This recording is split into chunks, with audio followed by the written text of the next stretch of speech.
Hi friends, welcome back. Pavan Kalyan versus Vijay, the new battle for Hindutva in the South. अरे वाह, देखिए भैया क्या कहानी है ये।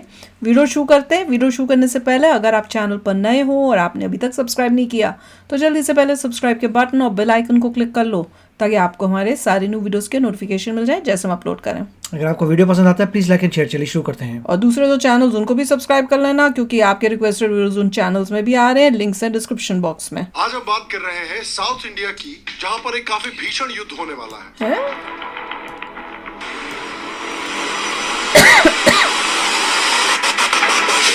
अरे कंट्रोल होता है, ऐसा नहीं।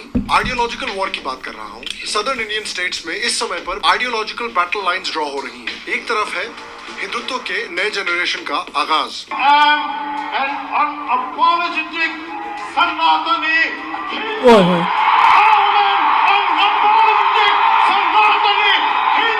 और दूसरी तरफ है द्रविडियन आइडियोलॉजी के नया जनरेशन। பொறுத்தவரைக்கும் நாம எல்லாரும் ஒண்ணுதான், நாம எல்லாரும் சமம்தான்.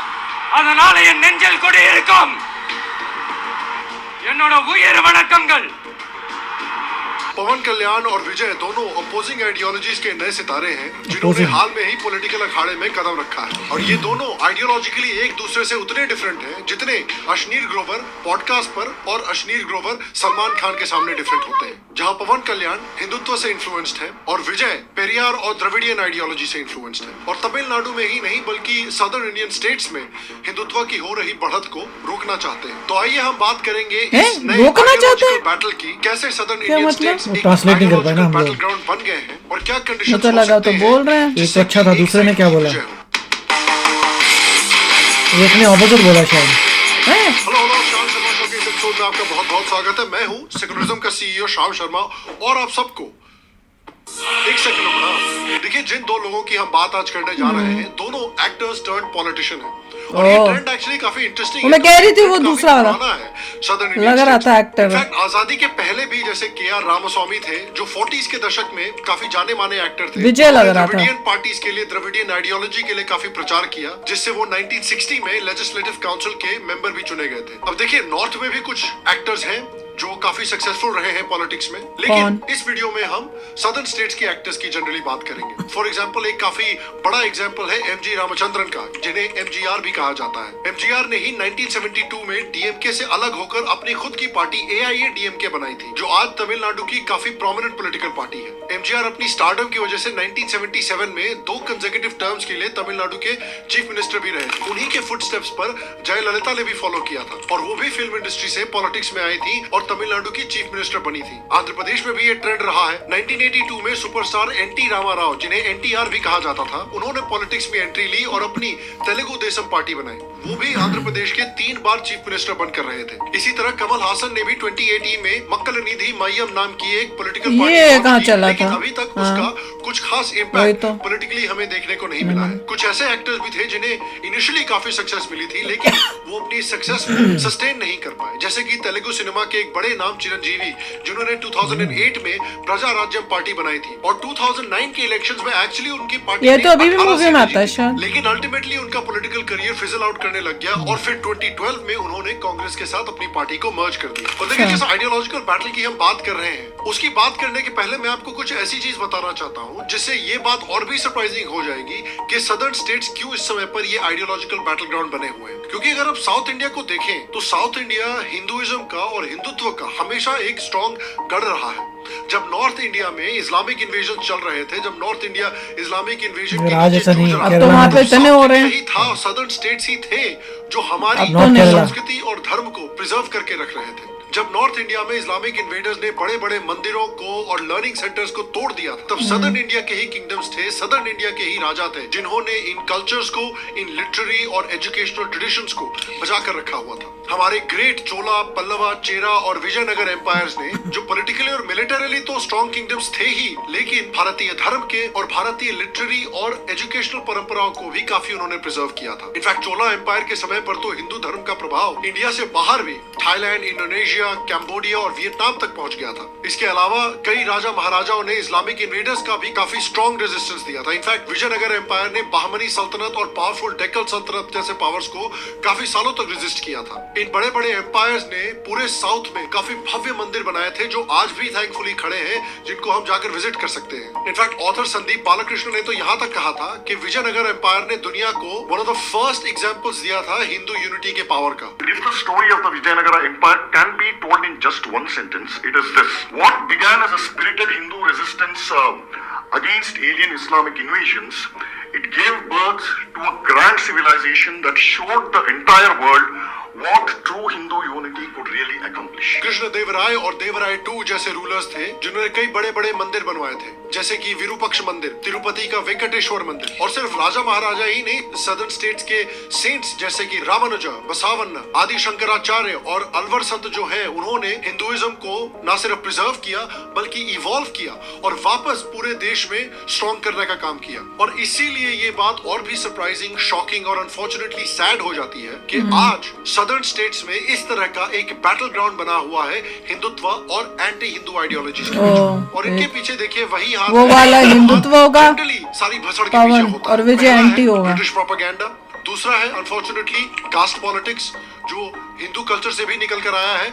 और तीसरा है इस्लामिक पोलराइजेशन। देखिए पहले अगर ब्रिटिश प्रोपेगेंडा की बात करें तो उसने एक्चुअली काफी आउटसाइड रोल निभाया है सदर्न स्टेट्स में ये एंटी हिंदू फीलिंग डेवलप करने के लिए। देखिए अंग्रेज जानते थे कि इंडिया जैसे बड़े देश पर कभी भी राज नहीं किया जा सकता जब तक इंडियंस यूनाइटेड हो। ये जरूरी माना गया कि इंडियंस को एक दूसरे से नफरत करना सिखाना पड़ेगा। तो खुद को स्मार्ट बनना चाहिए था ना। तो कास्ट का काफी प्रॉब्लम्स क्रिएट किए गए, गलती तो अपनी है फिर भी। काफी प्रॉब्लम्स क्रिएट किए गए। सदर्न स्टेट्स में एक नई थ्योरी इजाद की गई, एक नया प्रॉब्लम इजाद किया गया जिसका नाम था आर्यन इन्वेजन थ्योरी, जो कि ब्रिटिश राज का एक बहुत केयरफुली प्लान्ड प्रोपेगेंडा था। इस थ्योरी के जरिए ब्रिटिश ने इंडिया को नॉर्थ और साउथ में डिवाइड करने की कोशिश की। नॉर्थ इंडियंस को इन्वेडर्स यानी सेंट्रल एशिया से आए हुए आर्यंस बताया जाता था, और वहीं साउथ इंडियंस को, खासकर तमिलनाडु के लोगों को द्रविडियंस यानी भारत के ओरिजिनल इनहैबिटेंट्स बताया जाता था।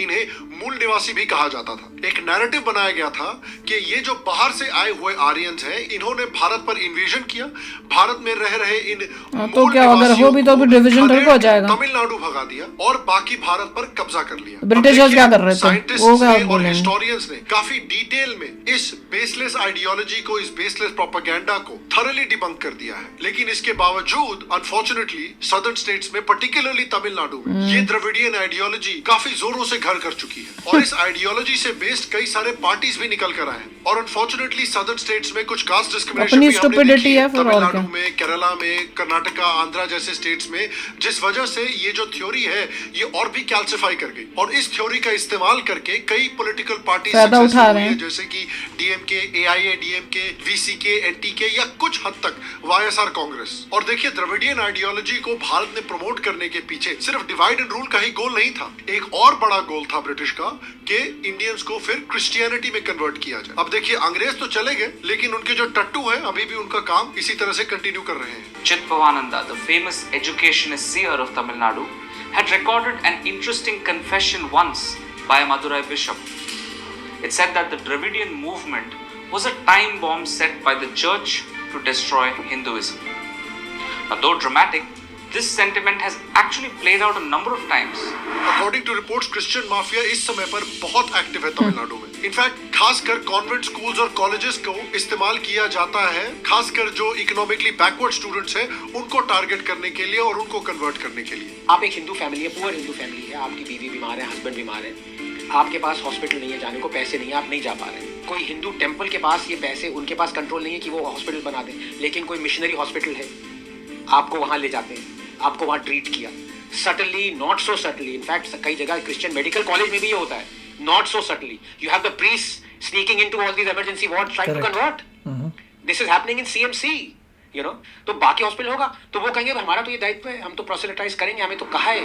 और इसी द्रविडियन आइडियोलॉजी या फिर नॉर्थ वर्सेस साउथ का जो प्रोपेगेंडा बनाया गया है, उसका एक और बड़ा बाई प्रोडक्ट है लैंग्वेज वॉर। ये इंटेंशनली अगेन नॉर्थ और साउथ में एक डिवाइड करने के लिए बनाया गया है। जबरदस्ती नॉर्थ और साउथ के हिंदुओं को बांटने के लिए क्रिएट किया गया है। अब देखिए, नेशनल एजुकेशन पॉलिसी में हिंदी को एक एडिशनल लैंग्वेज के रूप में इंट्रोड्यूस करने की बात हुई थी, बट साउथ के कई पार्टी जैसे कि जस्टिस पार्टी डीएमके ने ऐसा नैरेटिव बनाया कि तमिल को रिप्लेस किया जा रहा है और वहां पर जबरदस्ती उनके तमिल को रिप्लेस करके यूनिटी नहीं चाहते भाई देश में, एक लैंग्वेज हो जाए तो पोजीशन कहा गया। लेकिन देखिए, सच बात यह है कि तमिल लैंग्वेज को रिप्लेस करने की कोशिश नहीं हो रही है, बस एक एक्स्ट्रा लैंग्वेज को ऐड करने की कोशिश हो रही है ताकि पूरे भारत में इंग्लिश के अलावा भी यूनिफॉर्म लिंक लैंग्वेज बहुत इंपॉर्टेंट है, भारत की origin language. Article 351 of the Indian constitution is part of the directive principles of state policy for promoting the Hindi language through out India. लेकिन इसके बावजूद तमिलनाडु में ये रेटरिक फैलाया गया है कि तमिल को हटाकर वहां पर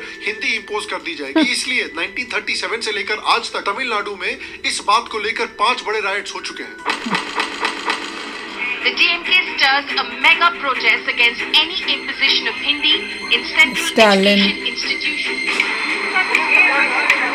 इस स्टालिन की शक्ल देखनी है कौन है? वो हिंदी के अक्षर तोड़ रहा है, South India, बैठा हुआ, ये दिखा रहा has है। always been against Hindi position. There have been शर्म ही नहीं है। protests from 1937 हिंदी तोड़ना तो इंग्लिश को तोड़ो ना।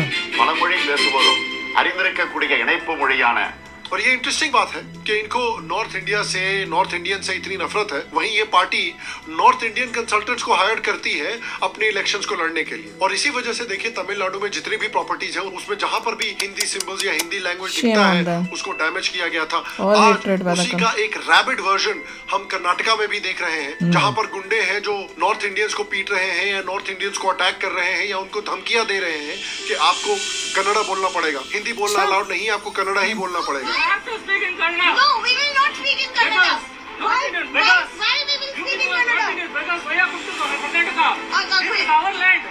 It's not your land. अब देखिए, मेरा पर्सनल मानना Our है, land? आप कहीं भी जाकर सेटल होते हैं तो वहाँ इंडिया पर भाई, इंग्लिश आपको सीखना It's चाहिए। everybody's land. अमेरिका में जाकर सेटल हो रहे हैं तो आपको इंग्लिश आनी चाहिए। आप अगर पोलैंड में जाकर सेटल हो रहे हैं तो आपको पोलिश आनी चाहिए। अगर आप फ्रांस में जाकर सेटल आने हो तो रहे नहीं हैं चाहिए, तो but आपको you will फ्रेंच be- सीखनी चाहिए। you will have उसी tough तरह time. से मैं मानता हूँ कि अगर आप तमिलनाडु या कर्नाटका में सेटल हो रहे हैं जी तो नहीं। आपको वहाँ की लोकल लैंग्वेज सीखनी चाहिए। नहीं। I think it is just the right no, thing to do. I disagree here, क्योंकि जहां पे आप कंपेयर कर रहे हो वो एक कंट्रीज थी। करेक्ट। आप यूएसए कंपेयर कर रहे हो, इट्स अ कंट्री। आप अगर फ्रांस कंपेयर कर रहे हो, इट्स अ कंट्री।